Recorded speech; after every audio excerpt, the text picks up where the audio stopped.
नमस्कार, जोहार। मैं पूनम और आप देख रहे हैं जोहार झारखंड। चलिए जानते हैं आज की 25 महत्वपूर्ण बड़ी खबरों को। रांची में नगर निकाय चुनाव तक निषेधाज्ञा लागू।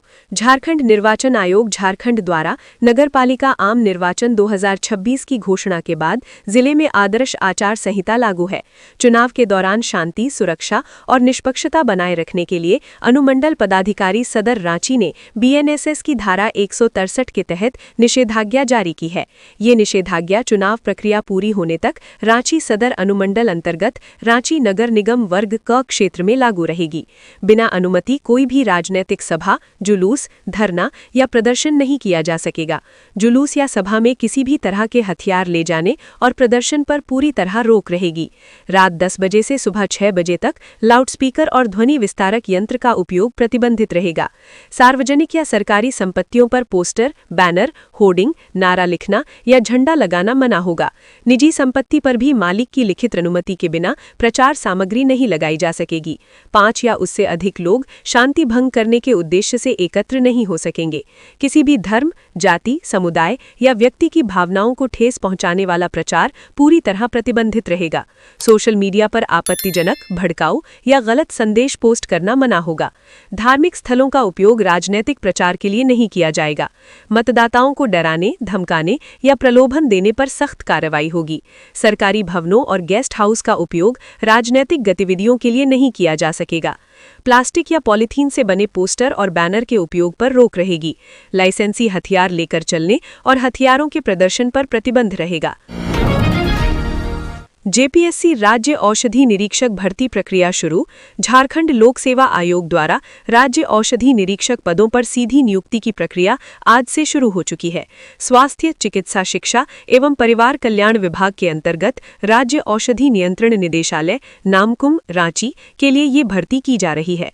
आयोग औषधि निरीक्षक के कुल 30 पदों पर नियुक्ति के लिए योग्य एवं इच्छुक भारतीय नागरिकों से ऑनलाइन आवेदन आमंत्रित कर रहा है।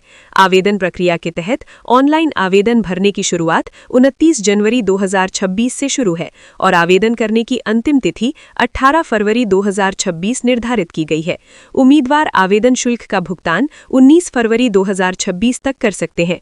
वहीं आवेदन से संबंधित हार्ड कॉपी जमा करने की अंतिम तिथि 5 मार्च 2026 तय की गई है। आयोग ने अभ्यर्थियों से ऑनलाइन आवेदन करने से पूर्व विस्तृत विज्ञापन एवं दिशा निर्देशों का भली भांति अध्ययन करने की अपील की है। किसी भी प्रकार की जानकारी या सहायता के लिए अभ्यर्थी आयोग के हेल्पलाइन नंबर पर कार्य दिवसों में सुबह 10 बजे से शाम 5 बजे तक संपर्क कर सकते हैं। झारखंड लोक सेवा आयोग ने ये स्पष्ट किया है कि भर्ती से संबंधित सभी आधिकारिक सूचनाएं केवल आयोग की आधिकारिक वेबसाइट www.jpsc.gov.in पर उपलब्ध है। झारखंड कारा चिकित्सा कर्मी भर्ती परीक्षा 2025 के आवेदन की अंतिम तिथि बढ़ी। झारखंड कर्मचारी चयन आयोग जेएसएससी ने राज्य के जेलों में पारा चिकित्सा कर्मियों की भर्ती के लिए आयोजित संयुक्त प्रतियोगिता परीक्षा 2025 के आवेदन की तिथि में बढ़ा दी है। अब अभ्यर्थी 26 फरवरी तक आवेदन कर सकते हैं। इससे पहले रजिस्ट्रेशन, सूचना दर्ज, परीक्षा शुल्क भुगतान, फोटो व हस्ताक्षर अपलोड कर आवेदन पत्र प्रिंटआउट निकालने की अंतिम तिथि 9 फरवरी थी। अभ्यर्थी आयोग की ऑफिशियल वेबसाइट jssc.jharkhand.gov.in पर जाकर ऑनलाइन आवेदन कर सकते हैं। एप्लीकेशन फॉर्म में की गई गलतियों के संशोधन की अंतिम तिथि भी बढ़ाकर 2 मार्च मध्यरात्रि तक कर दी गई है। पूर्व में संशोधन की अवधि 10 फरवरी से 13 फरवरी 2026 तक निर्धारित थी। आयोग ने सभी पात्र अभ्यर्थियों से अपील की है कि वे संशोधित तिथियों का ध्यान रखते हुए समय पर आवेदन प्रक्रिया पूर्ण कर लें। भर्ती से संबंधित विस्तृत जानकारी एवं शर्तें आयोग की वेबसाइट पर उपलब्ध है। रांची में जेवर दुकान में लूट की सूचना पर हरकत में आई पुलिस, पर मामला निकला कुछ और, 2 गिरफ्तार। राजधानी रांची के लालपुर इलाके में गुरुवार की दोपहर लक्ष्मी ज्वेलर्स में लूट की सूचना पर पुलिस तुरंत एक्शन में आई और 2 आरोपियों को धर दबोचा है। हालांकि ये मामला लूट का है या पैसे के लेन देन का, पुलिस इसकी जांच कर रही है। गुरुवार की दोपहर पुलिस कंट्रोल रूम में लक्ष्मी ज्वेलर्स के मालिक के द्वारा ये सूचना दी गई कि उनके जेवर दुकान को लूटने की कोशिश की जा रही है। कंट्रोल रूम में सूचना आते ही न सिर्फ लालपुर पुलिस एक्टिव हुई, बल्कि आसपास के थानों की टीम भी तुरंत एक्शन मोड में आ गई। जिन 2 लोगों पर जेवर दुकान से गहने लेकर भागने का आरोप था, उन्हें तुरंत धर दबोचा गया। हालांकि सूचना लूट की थी, लेकिन मामला अकाउंट में पैसे भेजने और जबरदस्ती गहने ले जाने का निकला। फिलहाल पुलिस पकड़े गए आरोपियों से पूछताछ कर रही है। इस संबंध में रांची के सिटी एसपी पारस राणा ने बताया कि लक्ष्मी ज्वेलर्स के मालिक ने कंट्रोल रूम में फोन करके लूट की सूचना दी थी और सहायता मांगी थी। सूचना पर पुलिस की कई टीम तुरंत हरकत में आई और 2 आरोपितों को दबोच लिया गया है। सिटी एसपी ने बताया कि लक्ष्मी ज्वेलर्स में 2 लोग गुरुवार की दोपहर पहुंचे और मालिक को बताया कि उनके अकाउंट में गहने को लेकर लाखों रुपए भेजे गए हैं, लेकिन मालिक के द्वारा किसी भी तरह का पैसा मिलने से इनकार किया गया, जिसके बाद दोनों व्यक्ति दुकान से जबरन गहने लेकर चलते बने। रांची के सिटी एसपी पारस राणा ने बताया कि मामला लूट का है या फिर साइबर ठगी से संबंधित है। फिलहाल पुलिस इसकी जांच कर रही है। जिन 2 लोगों को पकड़ा गया है, उनसे पूछताछ होने के बाद ही पूरा मामला स्पष्ट हो पाएगा। आखिर जेवर कारोबारी के अकाउंट में किस तरह के पैसे डाले जाने की बात हो रही है और जबरदस्ती गहने क्यों लिए जा रहे थे, ये जांच के बाद ही क्लियर हो पाएगा। झारखंड में नगर निकाय चुनाव को लेकर नामांकन शुरू, इन बातों का रखें ध्यान, नहीं तो चुनाव से होना पड़ेगा दूर। नगर निकाय चुनाव में यदि आप किस्मत आजमाना चाहते हैं तो आपके लिए ये खबर बेहद ही महत्वपूर्ण है। थोड़ी सी भी कोताही बरतेंगे तो प्रत्याशी बनने से दूर हो जाएंगे। 29 जनवरी से नामांकन की प्रक्रिया शुरू हो गई है। ऐसे में इस चुनाव में किस्मत आजमाने की चाहत रख रहे लोगों को आयोग के प्रावधानों को जरूर ध्यान में रखना चाहिए। नामांकन के समय प्रत्याशी अपने साथ अधिकतम 3 समर्थकों को लेकर जाएंगे। आगामी 4 फरवरी तक दिन के 11 बजे से 3 बजे तक होने वाले नॉमिनेशन को लेकर जारी गाइडलाइन की जानकारी देते हुए राज्य निर्वाचन आयोग के सचिव राधे श्याम प्रसाद ने कहा कि नामांकन स्थल के 100 मीटर के दायरे में प्रत्याशी अपने 3 समर्थकों के साथ जाएंगे। रांची समेत झारखंड बिहार के कई जिलों में आयकर विभाग की छापेमारी। आयकर विभाग की अनुसंधान शाखा ने गुरुवार को रांची सहित झारखंड और बिहार के कई जिलों में एक साथ छापेमारी शुरू की है। ये छापेमारी केवल रांची तक ही सीमित नहीं है, बल्कि जमशेदपुर, हजारीबाग और बिहार के भी कुछ प्रमुख जिलों में आयकर विभाग की टीमें छापेमारी कर रही हैं। इस अचानक हुई कार्रवाई से व्यावसायिक गलियारों में हड़कंप मच गया है। ये कार्रवाई बाबा राइस मिल के विभिन्न ठिकानों पर की जा रही है, जिसमें रांची के कांकेलोड, नगड़ी, हरमू, बरियातू और रातू रोड सहित कई ठिकाने भी शामिल हैं। विभाग को सूचना मिली थी कि कई बड़े व्यापारी अपनी वास्तविक आय छिपाकर बड़े पैमाने पर टैक्स की चोरी कर रहे हैं। इसी इनपुट के आधार पर विभाग की टीमों ने आज सुबह कई ठिकानों पर एक साथ दबिश दी। वर्ष 2026 में आयकर विभाग द्वारा की जाने वाली ये पहली बड़ी कार्रवाई है। फिलहाल छापेमारी की प्रक्रिया जारी है और विभाग ने आधिकारिक तौर पर व्यापारियों के नामों का खुलासा नहीं किया है। जांच के दायरे में आए व्यक्तियों और बरामद दस्तावेजों से जुड़ी विस्तृत जानकारी तलाशने की कोशिश की जा रही है। कैरव गांधी अपहरण कांड में 3 आरोपी गिरफ्तार। पूछताछ के बाद हुई विधिवत गिरफ्तारी, साजिश की परतें खंगाल रही पुलिस। कैरव गांधी अपहरण मामले में पुलिस ने बड़ी कार्रवाई करते हुए 3 आरोपियों को गिरफ्तार किया है। गिरफ्तार आरोपियों में नालंदा निवासी अतुल सिंह, गया जिले के रहने वाले उपेंद्र सिंह और अर्जुन सिंह शामिल हैं। पुलिस की इस कार्रवाई को मामले में अहम प्रगति के तौर पर देखा जा रहा है। सूत्रों के मुताबिक जिस दिन अपहरित कैरव गांधी को सकुशल बरामद किया गया था, उसी दिन तीनों आरोपियों को पूछताछ के लिए हिरासत में लिया गया था। प्रारंभिक पूछताछ में संलिप्तता के संकेत मिलने के बाद पुलिस ने विधिवत प्रक्रिया पूरी करते हुए तीनों को गिरफ्तार कर लिया। हालांकि गिरफ्तार किए गए तीसरे आरोपी की भूमिका और पहचान को लेकर पुलिस की ओर से अब तक कोई आधिकारिक विवरण साझा नहीं किया गया है। इस बिंदु पर स्थिति फिलहाल स्पष्ट नहीं हो सकी है। पुलिस तीनों आरोपियों से गहन पूछताछ कर रही है। अपहरण के पीछे की साजिश, उद्देश्य और इसमें शामिल अन्य संभावित लोगों के बारे में जानकारी जुटाई जा रही है। पुलिस अधिकारियों का कहना है कि पूछताछ के आधार पर आने वाले दिनों में और भी अहम खुलासे हो सकते हैं। डीजीपी खुद इस मामले में प्रेस कॉन्फ्रेंस कर सकती है। मोबाइल टावर पर चढ़ा युवक, प्रेमिका के परिजनों ने शादी से कर दिया था इनकार। बोकारो जिला में हरला थाना क्षेत्र के बसंती मोड़ स्थित 150 फीट ऊंचे मोबाइल टावर में एक लड़की के प्यार में पागल युवक ने चढ़कर पुलिस को परेशान कर दिया। युवक अपनी प्रेमिका अंजलि से शादी करने के लिए बोकारो पहुंचा था, लेकिन घर वालों ने शादी करने से इनकार कर दिया।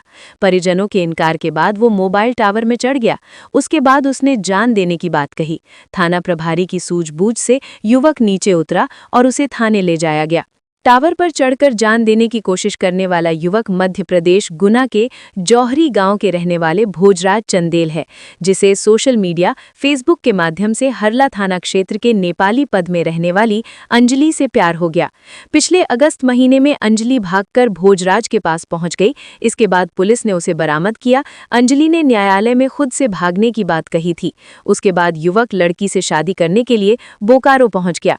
जब परिजनों ने इनकार किया तो वो बसंती मोड़ स्थित 150 फीट ऊंचे टावर की चोटी पर चढ़ गया। उसने सर्च इंजन से हरला थाना प्रभारी का नंबर निकाला और अपनी पीड़ा बताई। मौके पर पुलिस पहुंची। थाना प्रभारी ने मोबाइल से संपर्क कर उसे समझाने का काम किया, जिसके बाद वो धीरे धीरे नीचे उतर गया। पुलिस उसे थाना ले गई और उसे समझाया। थाना प्रभारी खुर्शीद आलम ने बताया कि ये प्रेम प्रसंग का मामला है।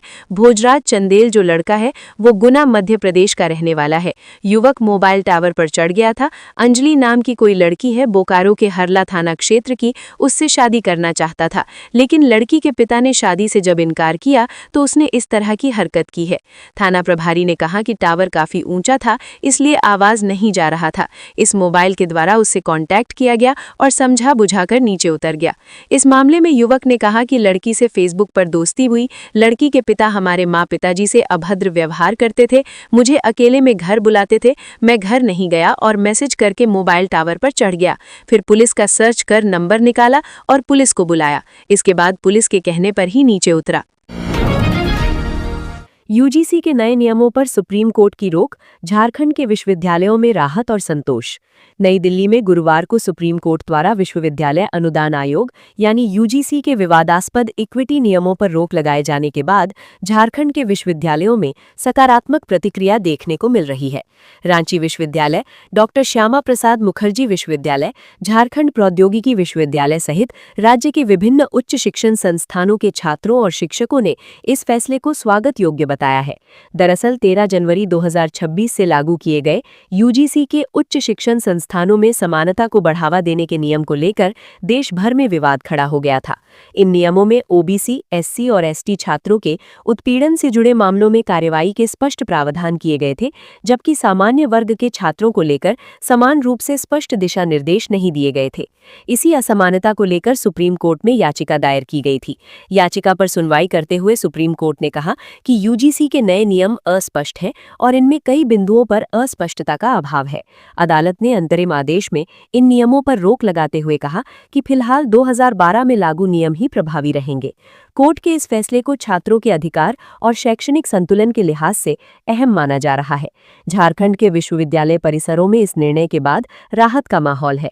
रांची विश्वविद्यालय के छात्रों का कहना है कि नए नियमों को लेकर कैंपस में असमंजस और तनाव की स्थिति बन रही थी।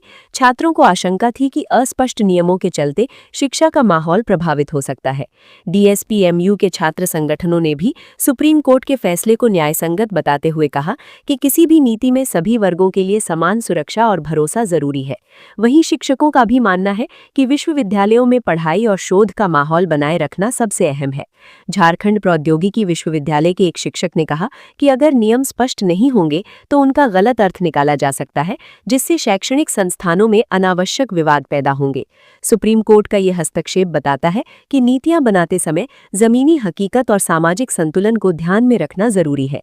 झारखंड के विश्वविद्यालयों में सुप्रीम कोर्ट के इस फैसले को देश हित और छात्र हित में लिया गया निर्णय माना जा रहा है। छात्रों और शिक्षकों ने केंद्र सरकार और यूजीसी से मांग की है कि भविष्य में ऐसे नियम तैयार किए जाएं जो स्पष्ट, संतुलित और सभी वर्गों के लिए समान हो, ताकि उच्च शिक्षा का उद्देश्य बिना किसी भेदभाव के पूरा हो सके। जमशेदपुर में सरस्वती विसर्जन के दौरान बवाल, डीजे बजाने को लेकर 2 बस्तियों में पथराव, कहासुनी के बाद पथराव, 3 लोग घायल। जमशेदपुर के सोनारी थाना क्षेत्र में बुधवार रात सरस्वती पूजा विसर्जन के दौरान माहौल उस वक्त बिगड़ गया जब डीजे बजाने को लेकर 2 बस्तियों के लोग आमने सामने आ गए। घटना एरोड्रोम चौक के पास हुई, जहां संबलपुरिया बस्ती और तरुण बाल संघ से जुड़े लोग विसर्जन जुलूस के दौरान डीजे पर गाना बजाने को लेकर उलझ गए। पहले डीजे की आवाज और गाने को लेकर हल्की कहासुनी हुई। लोग एक दूसरे से आवाज धीमी करने और डीजे बंद करने को लेकर बहस करने लगे। शुरुआत में विवाद को शांत शांत करने की कोशिश भी की गई, लेकिन कुछ ही देर में माहौल तनावपूर्ण हो गया और दोनों पक्षों के बीच आरोप प्रत्यारोप शुरू हो गया। देखते ही देखते विवाद ने उग्र रूप ले लिया और दोनों पक्षों के बीच पथराव शुरू हो गया।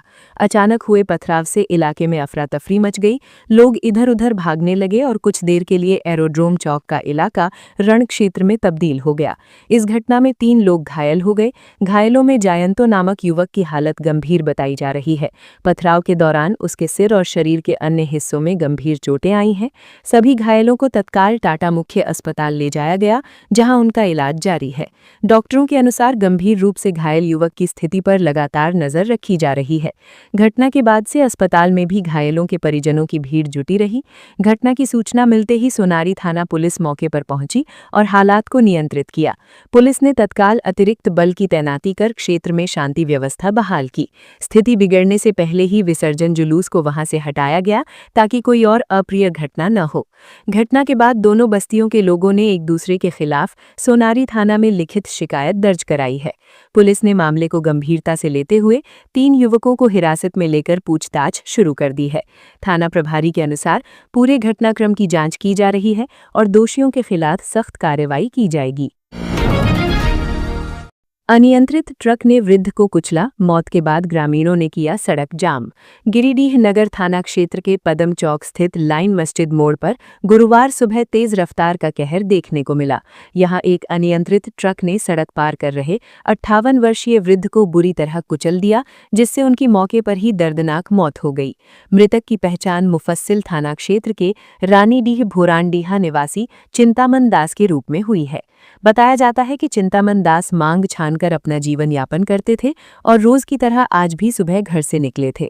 हादसा इतना भीषण था कि वृद्ध ने घटनास्थल पर ही दम तोड़ दिया, जिसके बाद पूरे इलाके में अफरा तफरी मच गई।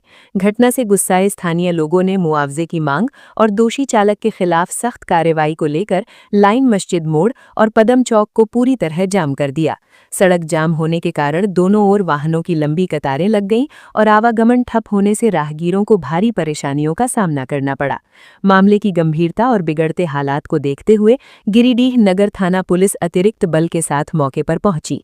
पुलिस अधिकारियों ने आक्रोशित भीड़ को शांत कराने का प्रयास किया और उचित कानूनी कार्रवाई और मुआवजे का भरोसा दिलाया। काफी मशक्कत और घंटों चली समझाइश के बाद लोग सड़क से हटने को तैयार हुए, जिसके बाद प्रशासन ने यातायात व्यवस्था को दोबारा सामान्य कराया। पुलिस ने तत्परता दिखाते हुए दुर्घटना में शामिल ट्रक को जब्त कर लिया है और चालक को हिरासत में लेकर पूछताछ की जा रही है। प्रारंभिक जांच में चालक द्वारा लापरवाही से वाहन चलाने की बात सामने आई है। पुलिस ने शव को कब्जे में लेकर कागजी कार्यवाही पूरी की और पोस्टमार्टम के लिए सदर अस्पताल भेज दिया। पुलिस का कहना है कि संबंधित धाराओं के तहत प्राथमिकी दर्ज कर आगे की कार्यवाही की जा रही है। इधर घटना की सूचना मिलते ही मृतक के परिजन सदर अस्पताल पहुंचे, जहां उनका रो रोकर बुरा हाल है। पीड़ित परिवार ने प्रशासन से आर्थिक मदद और दोषी चालक को कड़ी सजा देने की गुहार लगाई है। इस हादसे ने एक बार फिर शहर की व्यस्त सड़कों पर भारी वाहनों की अनियंत्रित रफ्तार और सुरक्षा व्यवस्था पर सवाल खड़े कर दिए हैं। लोहरदगा से गुमला पहुंचा 22 हाथियों का झुंड। वीडियो बनाने के लिए पास जाते दिखे लोग। झुंड में हाथियों के छोटे बच्चे भी हैं शामिल। गुमला का भरनो प्रखंड में गुरुवार को 22 हाथियों का झुंड पहुंचा है। हाथी लोहरदगा जिले की ओर से अम्लीय क्षेत्र में आए हैं। इधर हाथियों को देखने और उनका वीडियो बनाने के लिए लोग उनके पास जाते भी नजर आए, जो खतरनाक हो सकता है। हाथियों के झुंड में छोटे बच्चे भी हैं और उनकी सुरक्षा को देखते हुए हाथी लोगों पर हमला कर सकते हैं। इधर ग्रामीणों ने शोर मचाकर हाथियों को गांव में प्रवेश करने से रोक दिया। हाथी आसपास के सीमावर्ती जंगलों में डेरा डाले हुए हैं। ग्रामीणों के अनुसार लोहरदगा जिले की ओर से छोटे बड़े करीब 22 हाथियों का ये झुंड क्षेत्र में प्रवेश किया है। हाथियों के आने से ग्रामीण और किसान दहशत में हैं। जंगली हाथियों के झुंड की सूचना मिलते ही स्थानीय वनकर्मी सक्रिय हो गए हैं। वन विभाग की टीम हाथियों की रेकी कर रही है। जिला वन पदाधिकारी बेलाल अहमद ने ग्रामीणों से हाथियों के पास न जाने की अपील की है। बेलाल अहमद ने बताया कि विभाग पूरी तरह सक्रिय है और सभी वनकर्मियों को अलर्ट कर दिया गया है। ग्रामीणों को अप्रिय घटना से बचाने के लिए उन्हें हाथियों से दूर रहने और सतर्क रहने की सलाह दी जा रही है। ये भी बताया गया है कि पूर्व में भी 22 हाथियों हाथियों का एक झुंड इस क्षेत्र में सक्रिय हुआ था। तब वे 2-3 दिनों तक डेरा डाले रहे थे, जिससे धान की फसल को नुकसान हुआ था। हाथी भगाओ दस्ते द्वारा उन्हें सुरक्षित क्षेत्र की ओर पहुंचाया गया था। इधर ग्रामीणों का कहना है कि उनके खेतों में आलू, गोभी, मटर जैसी सब्जियों के अलावा गेहूं और रबी की फसलें लगी हुई हैं। हाथियों के झुंड से उन्हें भारी नुकसान होने की आशंका है। हजारीबाग वन भूमि घोटाला, 8 आरोपियों की अग्रिम जमानत याचिका एसीबी कोर्ट से खारिज। हजारीबाग वन भूमि घोटाले के 8 आरोपियों की अग्रिम जमानत याचिका एसीबी कोर्ट ने खारिज कर दी है। जिनकी याचिका खारिज की गई है उसमें राजकुमार प्रजापति, कुलेश्वर प्रजापति, योगेश्वर प्रजापति, रामदेव प्रजापति, नेमीचंद प्रजापति, तिलक प्रजापति, ईश्वर दयाल गुप्ता, दानेंद्र कुमार शामिल हैं। उल्लेखनीय है कि पूरा मामला हजारीबाग के तत्कालीन डीसी विनय कुमार चौबे से जुड़ा है। ये भूमि घोटाला उनके कार्यकाल में हुआ था। इस मामले में prevention of corruption act case number 11/2025 के तहत 73 लोगों पर आरोप लगाए गए हैं, जिनमें से 68 लोगों के नाम एफआईआर में है। जमीन घोटाला का केस 25 सितंबर 2025 को दर्ज किया गया था। आरोप है कि कुछ जमीन माफियाओं ने जाली दस्तावेजों का इस्तेमाल कर सरकारी जमीन, जिसमें भूदान आंदोलन के तहत दान की गई जमीन, जंगल की जमीन, चारागाह की जमीन और अन्य सरकारी और प्राइवेट जमीन शामिल है, को अवैध रूप से खरीदा और बेचा, फिर बाद में अपने नाम पर रजिस्टर करवा लिया। इस मामले में एसीबी के deputy superintendent of police Sumit Saurabh Lakra ने शिकायत की है। उन्होंने अपने बयान में कहा कि ये मामला झारखंड के मुख्यमंत्री को पत्रकार त्रिपुरारी सिंह द्वारा की गई शिकायत के आधार पर शुरू हुआ। शिकायत में आरोप लगाया गया था कि जमीन माफिया सदस्य सरकारी जमीनों पर अवैध रूप से कब्जा कर उन्हें बेच रहे हैं। धनबाद बार एसोसिएशन की अनिश्चितकालीन हड़ताल, रास्ता बंद होने से अधिवक्ताओं में आक्रोश। सदर अस्पताल परिसर के भीतर वर्षों से उपयोग में रहे आवागमन मार्ग को बंद किए जाने के विरोध में धनबाद बार एसोसिएशन ने गुरुवार से अनिश्चितकालीन हड़ताल शुरू कर दी है। अधिवक्ताओं के पेन डाउन स्ट्राइक के चलते धनबाद कोर्ट में सभी न्यायिक कार्य ठप हो गए हैं। इसका सीधा असर आम वादकारियों पर पड़ रहा है, जिन्हें बिना सुनवाई के वापस लौटना पड़ रहा है। बार एसोसिएशन का कहना है कि सदर अस्पताल परिसर से होकर बार भवन तक जाने वाला ये रास्ता अधिवक्ताओं के आवागमन, वाहन पार्किंग और न्यायालय से जुड़े कार्यों के लिए बेहद महत्वपूर्ण था। हाल ही में जिला प्रशासन द्वारा बाउंड्री वॉल का निर्माण कर इस मार्ग को पूरी तरह बंद कर दिया गया, जिससे अधिवक्ताओं के साथ साथ न्यायालय आने वाले आम नागरिकों को भी भारी दिक्कतों का सामना करना पड़ रहा है। रास्ता बंद किए जाने के विरोध में बुधवार को धनबाद बार एसोसिएशन से जुड़े अधिवक्ताओं ने कोर्ट परिसर से रणधीर वर्मा चौक तक विरोध मार्च निकाला था। इस दौरान अधिवक्ताओं ने जिला प्रशासन के खिलाफ जमकर नारेबाजी की और जल्द समाधान की मांग उठाई, लेकिन कोई ठोस कार्यवाही नहीं होने से नाराजगी और बढ़ गई। अधिवक्ताओं का कहना है कि बार एसोसिएशन भवन इसी मार्ग से सीधे जुड़ा हुआ है। रास्ता बंद होने से बुजुर्ग वादकारियों, महिलाओं और दूर दराज से आने वाले लोगों को पार्किंग और आवाजाही में गंभीर परेशानियों का सामना करना पड़ रहा है। बार एसोसिएशन का आरोप है कि इस मुद्दे को लेकर कई बार जिला प्रशासन से वार्ता की गई, लेकिन हर बार केवल आश्वासन देकर मामले को टाल दिया गया। समस्या के स्थायी समाधान की मांग को लेकर अब बार एसोसिएशन ने अनिश्चितकालीन हड़ताल का रास्ता अपनाया है। अधिवक्ताओं ने साफ किया है कि जब तक मार्ग को फिर से नहीं खोला जाता और पार्किंग की वैकल्पिक व्यवस्था नहीं की जाती, तब तक आंदोलन जारी रहेगा। मामले को लेकर धनबाद बार एसोसिएशन के महासचिव जितेंद्र कुमार ने कहा कि हम प्रशासन का सहयोग करते रहे हैं, लेकिन लगातार अनदेखी की जा रही है। उन्होंने कहा कि रास्ता बहाल नहीं होने तक ये हड़ताल जारी रहेगा। रांची के मोरहाबादी मैदान में रोड सेफ्टी मैराथन 2026 सीख से सुरक्षा का दिया गया मजबूत संदेश। राजधानी रांची में सड़क सुरक्षा को लेकर एक और अहम पहल देखने को मिली। मोरहाबादी मैदान में रोड सेफ्टी मैराथन 2026 का आयोजन किया गया। इस मैराथन में बड़ी संख्या में युवाओं, खिलाड़ियों, स्कूली बच्चों, सामाजिक संगठनों और आम नागरिकों ने उत्साहपूर्वक भाग लिया। आयोजन का उद्देश्य सड़क सुरक्षा के प्रति जन जागरूकता बढ़ाना और लोगों को ये संदेश देना था कि यातायात नियमों का पालन कर ही सड़क दुर्घटनाओं को रोका जा सकता है। ये मैराथन जिला प्रशासन और राज्य राज्य सरकार के सहयोग से आयोजित की गई, जिसका थीम सीख से सुरक्षा रखी गई थी। मैराथन के दौरान प्रतिभागियों के हाथों में सड़क सुरक्षा से जुड़े स्लोगन और संदेश लिखी तख्तियां दिखाई दीं, जिनमें सुरक्षित ड्राइविंग, हेलमेट और सीट बेल्ट के इस्तेमाल, ओवर स्पीडिंग से बचने और ट्रैफिक नियमों के पालन पर जोर दिया गया। आयोजन स्थल से लेकर पूरे रूट पर सड़क सुरक्षा का संदेश गूंजता रहा। गौरतलब है कि जनवरी महीने को राष्ट्रीय सड़क सुरक्षा माह के रूप में मनाया जाता है। इस दौरान मुख्य उद्देश्य लोगों को ट्रैफिक नियमों के प्रति जागरूक करना और सड़क सुरक्षा के विभिन्न आयामों से जोड़ना होता है। इसी क्रम में पूरे महीने राजधानी रांची समेत जिले के अलग-अलग इलाकों में कई जागरूकता अभियान चलाए गए। ट्रैफिक नियमों का उल्लंघन करने वालों को दंड के साथ साथ नियमों की जानकारी देकर जागरूक किया गया, ताकि लोग अपनी और दूसरों की सुरक्षा को लेकर जिम्मेदार बन सकें। प्रशासनिक अधिकारियों के अनुसार इस मैराथन का खास फोकस बच्चों और युवाओं पर रखा गया। उनका कहना है कि बच्चों के माध्यम से उनके परिवार और समाज तक सड़क सुरक्षा का संदेश आसानी से पहुंचाया जा सकता है। यदि बच्चे ट्रैफिक नियमों के प्रति जागरूक होंगे तो वे अपने घर और आसपास के लोगों को भी सुरक्षित व्यवहार अपनाने के लिए प्रेरित करेंगे। यही कारण है कि इस आयोजन में बड़ी संख्या में स्कूली बच्चों की भागीदारी सुनिश्चित की गई। अधिकारियों ने बताया कि ट्रैफिक अवेयरनेस कैंपेन लगातार चलाया जा रहा है। इसके जरिए लोगों को बताया जा रहा है कि हेलमेट और सीट बेल्ट सिर्फ चालान से बचने के लिए नहीं, बल्कि जान बचाने के लिए जरूरी है। साथ ही शराब पीकर वाहन चलाने, मोबाइल फोन के इस्तेमाल और तेज रफ्तार से होने वाले खतरों के बारे में भी लोगों को जागरूक किया जा रहा है। रोड सेफ्टी मैराथन 2026 ने ये स्पष्ट संदेश दिया कि यदि समाज का हर वर्ग जागरूक हो और ट्रैफिक नियमों का पालन करे तो सड़क दुर्घटनाओं में निश्चित रूप से कमी लाई जा सकती है।